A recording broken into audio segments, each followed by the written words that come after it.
This episode is a special edition because it came from a very detailed and insightful comment from the community. Please subscribe and comment below and share your thoughts. Here we go. I am a clinical psychologist with 30 years of experience dealing with people. I was branded a INFJ quite some time ago. I never really accepted that evaluation because placing labels on people puts them into a box. It limits their potentiality and personal growth. At worst, it can destroy an individual's self-determination and freedom. I have never encountered a classical INFJ before. Why? Because certain characteristics of this personality type have many subgroups, some of which overlap other MBTI personality types. That being said, I will describe the characteristics of how an orthodox INFJ thinks, behaves and responds in strict accordance with the MBTI Personality Test. Be forewarned, I find some INFJ stereotypes rather funny, and will approach such in a humorous fashion. INFJs poses a wonderfully unique sense irony and will immediately recognize the silly stereotypes others have attributed to them. So, let's break some myths about INFJ personality types. When an INFJ gives you the dreaded death stare, they are not attempting to understand you. They are wondering if you're carrying a gun. Killing INFJs is a pleasurable experience. Why? Because everyone hates a smart ass. INFJs frequently experience sensory overload issues. They love forests, parks and woodland areas to recharge their batteries. Why? Because trees don't talk. A squirrel cannot complain it has daddy issues. Pine trees do not suffer from gender identity problems. And I have never seen a bunny rabbit strung out crack cocaine. Solitude is bliss. Never say to an INFJ, "I do not understand." They will run away screaming or jump in front of a bus. No one understands them. INFJs sometimes don't even understand themselves. Why do a INFJ door slam people? Because it's called a coping mechanism. They dislike being emotionally hurt. There is nothing strange, become alcoholics, others pill poppers. INFJs will just run away and pretend you never existed. It never works. INFJs have the psychic ability to absorb people's emotions. No. This phenomenon is called transference. If you continuously talk about your problems, a INFJ will unconsciously adopt some aspects of your emotional state.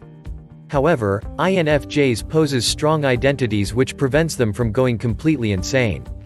INFJs are the most honest, compassionate and sensitive people on Earth. Not really. Mother Nature just screwed them up genetically. Their brains are hardwired to respond during crisis situations. A die-hard INFJ will instinctively sacrifice their life attempting to save yours. No questions asked. Why? I have no freaking idea. I didn't invent the rules. Ask God. I'm sure she knows. INFJs think differently than others. Yes. They think outside the box. They live outside the box. They have never actually seen the box. What does it look like? Does it contain groceries? INFJ types are occasionally arrogant, cold towards others and aloof. This is actually true. Being omnipotent has its drawbacks. INFJs have a difficult time sugar-coating the truth. Being overtly honest is their trademark.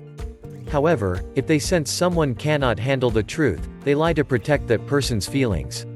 INFJs are stubborn yet will openly admit to errors in judgment and making mistakes. INFJs think too deeply. They want to solve everyone's problems. They get frustrated when people ask for advice, then completely ignore their recommendations. They do not understand why everyone keeps making the same mistakes over and over again. Eventually, a INFJ will simply give up. The phrase, "people need to learn the hard way," was invented by an INFJ. So was the unfriend button on Facebook. INFJs do not respect authority because they have developed their own moral, ethical, spiritual and cognitive belief systems. Mature, older INFJs care very little about how people perceive them and less about the impressions they make upon others. INFJs enjoy approval and acceptance, like everyone else, but infrequently compromise their principles to simply fit in. Do not mistake INFJ's confidence as egocentrism. There is a difference. INFJ hate themselves. They feel alone within the world and misunderstood. Being a INFJ a curse. Consequently, a small minority INFJs often experience psychological depression, alienation issues and avoidant behavior problems. The phrase, "you are your own worst enemy," accurately describes a INFJ's perception of themselves. The most admirable personality traits of the INFJ are: 1. INFJs care more about other people than themselves, which makes them an easy target for emotional exploitation and abuse. Never play guilt games with an INFJ. They already persecute themselves subconsciously for being different.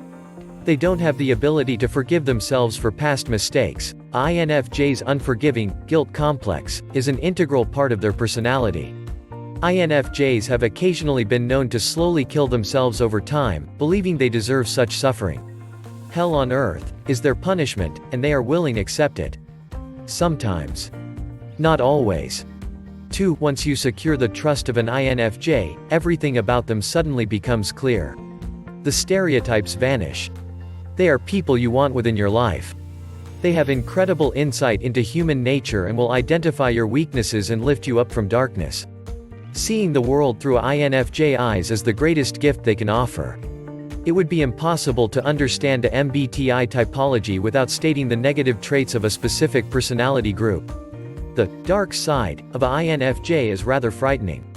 Never test their authenticity or personal dignity. Do not play games with an INFJ. They have limitations like everyone else. INFJ can determine your intentions or plans within minutes. Literally. This hyper-observant behavior is quite unique. Avoid getting into heated arguments with the INFJ unless you are prepared to be intellectually, emotionally or psychologically castrated. They have cognitive resources almost beyond understanding. A vindictive INFJ will never stop until they destroy your life. This has nothing to do with physical murder. Such behavior is almost psychopathic in nature, hence the concern INFJs may be categorized as possessing a psychological disorder rather than a personality dysfunction. INFJs are not prone violent behavior. The good news is they give up easily. This is where the door slam or simply walking away from an argument comes from. If a INFJ loves you, be prepared for lengthy romantic rituals. Boxes of candy, flowers, poems, lovely e-cards, teddy bears and such. But be careful. INFJ understands how to manipulate situations to their advantage, including the human heart. Once they reveal their true inner nature, however, you will begin to understand why only 2% of the world's population are INFJs. They are just so damn charming. INFJs dislike small talk, idle conversations, superficial people and hypocrites. Life is too short talking to such individuals, but they understand it's occasionally necessary to be socially accepted. INFJs are not spontaneous. They just pretend to be spontaneous. Their minds are always attempting to connect the dots even when there are no dots. Avoid getting into deep conversations with an INFJ. They are walking encyclopedias. They will jump from topic to topic then back again to support an idea or theory. Male INFJs are scattered-brained, in the worst way possible. But there is method to such madness. They are searching for the correct answer to a specific problem. And 95% of the time they will discover it, or have a complete nervous breakdown trying. Occasionally, you will notice them acting rather mysterious, doing unusual things or just behaving weird. Get used to this behavior. It has absolutely nothing to do with you. The INFJ is just going through a stage, or experimenting with something that interests them. Like building a thermonuclear bomb or discovering a cure for herpes.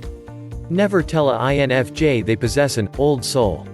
They are terrified of being reincarnated again. INFJs are aware that neither heaven nor hell wants them. Why?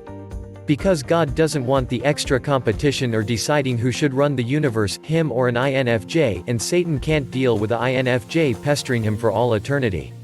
That would be considered cruel and unusual punishment. Aliens will never abduct an INFJ. There are some things too bizarre even for extraterrestrials. So next time you accidentally encounter an INFJ, break all COVID, social distancing, issues and hug them. They are an endangered species. Literally. Whatever purpose they were created for has already been accomplished. I like to think they represent the noblest form of humanity. A personality type which everyone aspires to emulate. Intelligent, wise, caring, altruistic and protective. Quote. That is all folks, please comment below and share your thoughts.